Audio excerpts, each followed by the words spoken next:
Another question I'm asked quite often is, what do I do if I get a craving for drink? How do I handle that? Problem is, in the past, when we got a craving for drink, we drank, so it didn't last very long. So what do I do now? And the thing is, if you give up drinking, in fact, if you give up anything, then you are quite liable to get a craving for it. But there's something that, you have to understand. That if you have given up drinking and you have a good reason for giving up drinking, then you really need to know that reason way at the beginning. There's a friend of mine who he was sober for quite a long time, and he had his sandwich tin which he took to work, and when he opened the lid of the sandwich tin, he had stuck inside there was his reasons for stopping drinking. And he just said that every time he opened the sandwich tin, there it was in front of him, and it reminded him. There are people who've put on screensavers to remind them.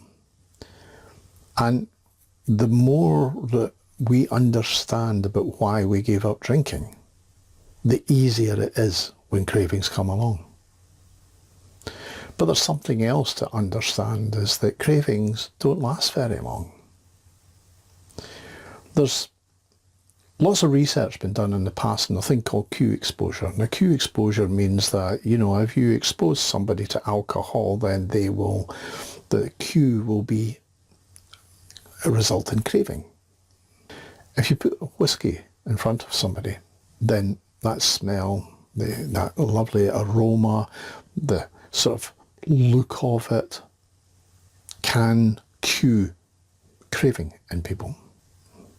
And what happens is that the craving kind of reaches a crescendo and then it starts to fade away.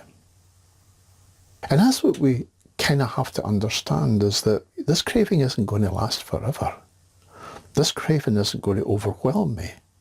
If we don't take a drink, then it'll start to fade away. If we pick up a drink, then the craving has won. And the next time, the craving will be just as bad as it was this time. If we resist it, then what happens is that our resistance gets stronger and the craving doesn't reach quite the same peak and it doesn't last as long.